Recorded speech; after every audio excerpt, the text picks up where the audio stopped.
Welcome to Telangana వెలుగు. ప్రస్తుతం మనతో పాటు సుమిత్రానంద్ గారు ఉన్నారు, మాజీ టీజీపీఎస్సీ మెంబర్. సుమిత్రానందన్ గారు, ఈ రోజు కవిత గారి గురించి మీరు చెప్తూ కూడా కొంచెం ఎమోషనల్ కావడం అనేది జరిగింది. సో కేసీఆర్ గారు చేసినటువంటి ఉద్యమాలు కూడా మీరు పంచుకున్నారు. సో మరి కవిత గారి గురించి ఎందుకు అంత ఫైర్ అవ్వడం అనేది జరిగింది అనుకోవచ్చు, ఎప్పుడు లేని విధంగా చూస్తూ భరిస్తూ వస్తున్నామండి. మేడే నాడు తాను మొదటిసారిగా 9.5 సంవత్సరాల కేసీఆర్ గారి పాలనను తప్పుపడుతూ సామాజిక తెలంగాణ సాధ్యం కాలేదని చెప్పడం జరిగింది. మే 12 నాడు ఇక్కడ చిట్ చాట్ లో పాల్గొంటూ తెలంగాణ భవన్లోనే చివరి ప్రెస్ మీట్ అది. ఆ సందర్భంగా కూడా చెప్పడం జరిగింది. అయినా మేము అప్పుడు ఎందుకు మౌనం వహించామంటే ఆమె పార్టీలో ఉన్నారు, పార్టీ నిర్ణయాల మేరకు మేము మాట్లాడాల్సి ఉంటది అని మౌనం. లోపల అగ్నిపర్వతం బద్దలవుతున్నా కేసీఆర్ గారి పాలననే తప్పుపడతారా మీరు? ఒక కన్న కూతురిగా రాష్ట్రం యావత్తు ఇవాళ మెచ్చుకుంటూ ఉంటే కేసీఆర్ గారిని పోగొట్టుకున్నాము, ఆశపడ్డాము. రేవంత్ రెడ్డి ఆశ పెట్టిండు, ప్రతి మహిళ అకౌంట్లో 2,500 వేస్తా అన్నాడు, 2,000 పెన్షన్ 4,000 చేస్తా అన్నాడు. మరి రాష్ట్రం బాగుంది, తీర్చిదిద్దిండు కేసీఆర్ గారు, ఇవన్నీ చేస్తాడేమో. రైతు బంధు 10,000 కాదు 15,000 చేస్తా అన్నాడు, ఇంకా 2 లక్షల రుణమాఫీ చేస్తా అన్నాడు, ప్రతి పంటకు బోనస్ ఇస్తా అన్నాడు. ఇట్లాంటి ఆశలు, నిరుద్యోగులకు 2 లక్షల ఉద్యోగాలు ఏడాదిలో ఇస్తా అన్నాడు. ఇట్లా ఆశపోయి మోసపోయినాము, కేసీఆర్ గారిని పోగొట్టుకున్నామని రాష్ట్రమంతా దుఃఖ వాతావరణంలో ఉంటే, తినే గిన్నెలో పల్లెల్లో మేము కంచంలో అన్నం గిన్నెలో మన్ను పోసుకున్నామని ఏడుస్తూ ఉంటే, మరి ఆ పాలనను తప్పుపడతా ఉంటే బాధ కదా, దుఃఖం కదా. దుఃఖాన్ని దిగమింగుకున్నాం.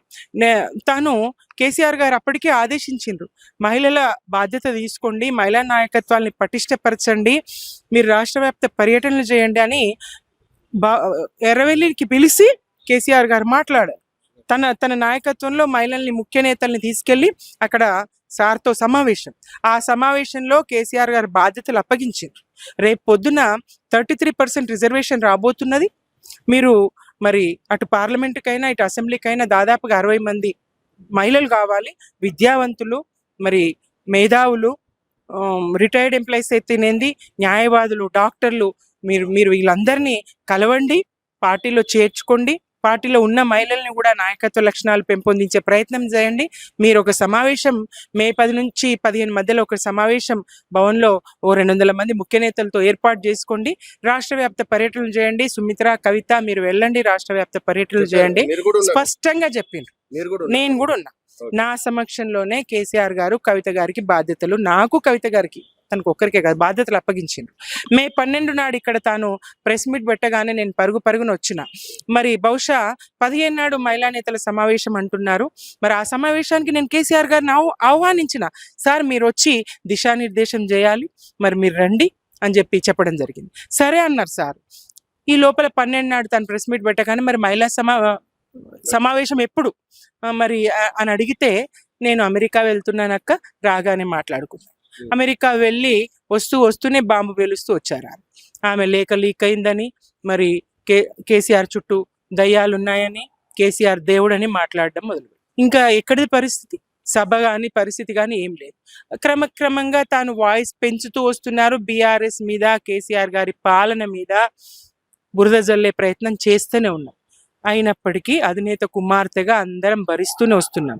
దానికి ఆమె మాటలు కూడా కారణమేనండి.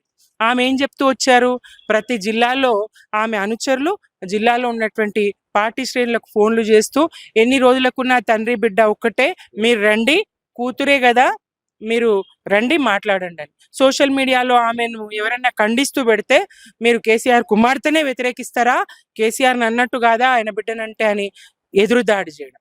కేసీఆర్ కుమార్తెగానే ఇంకా చలామణి అయ్యే ప్రయత్నం చేస్తూ కేసీఆర్ గారి మీదనే బురద జల్లడం ఎంతవరకు సమంజసం? కడుపు కదిలిపోదు, దుఃఖం రాదు, గుండె మండిపోతా ఉన్నది, ఆవేదన. మేము ఆయన ఆదేశాలతో, ఆయన అడుగుజాడలో నడిచినటువంటి వాళ్ళకే మాకింత బాధ ఉంటే, కడుపులో పెట్టిన కూతురు మీరు ఆయన ఎట్లా నిందిస్తారు? ఇంకోటి మనం ఇప్పుడు ఏంటంటే కవిత గారు చేస్తుంది అన్ని నిజాలు అనుకోవచ్చు, ఎందుకంటే ఇన్ని రోజులు పార్టీలో ఉంది. సో కరప్షన్ ఎక్కడెక్కడ జరిగింది అనేది కూడా ఒక్కొక్కరు బయట పెడుతుంది.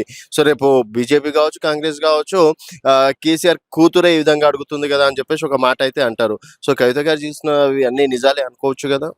పొద్దున్నే ఒక టీవీ డిబేట్ లో కాంగ్రెస్ ప్రతినిధి నన్ను అదే అడిగాడు, కవిత గారికే కూతురికే సమాధానం చెప్పడం లేదు మీరు మీ పార్టీ అతను కవిత గారు మీ కాంగ్రెస్ పార్టీలో చేర్చుకున్నారా? కవిత గారు ముఖ్యమంత్రి గారి మాటలకు సమాధానంగా మా పీపీటీ నిన్నటి నీళ్ల మీద ప్రాజెక్టుల మీద పాలమూరు రంగారెడ్డి కానీ ఇతర ప్రాజెక్టుల నిర్మాణం కానీ మా మాజీ ఇరిగేషన్ శాఖ మంత్రులు తన్నీరు హరీష్ రావు గారి 2.5 గంటల పవర్ పాయింట్ ప్రజెంటేషన్ చూసినాం. ముఖ్యమంత్రికి సమాధానం అది. ముఖ్యమంత్రి మా మీద చేసినటువంటి అబద్ధాలకు సమాధానం అది, అవాస్తవాలకు సమాధానం అది, ప్రజల్ని తప్పుదో పట్టిస్తున్నటువంటి కాంగ్రెస్ పాలకులకు సమాధానం అది. మరి కవిత గారు ఎవరు? కవిత గారు కాంగ్రెసా? కవిత గారు ముఖ్యమంత్రిని చేయండి, మరి చెప్తామని చెప్పింది. కవిత గారిని ముఖ్యమంత్రిని చేయండి, ఆమెకే సమాధానం చెప్తాము అని చెప్పింది. నా సమాధానం అది, మీకైనా వాళ్ళకైనా.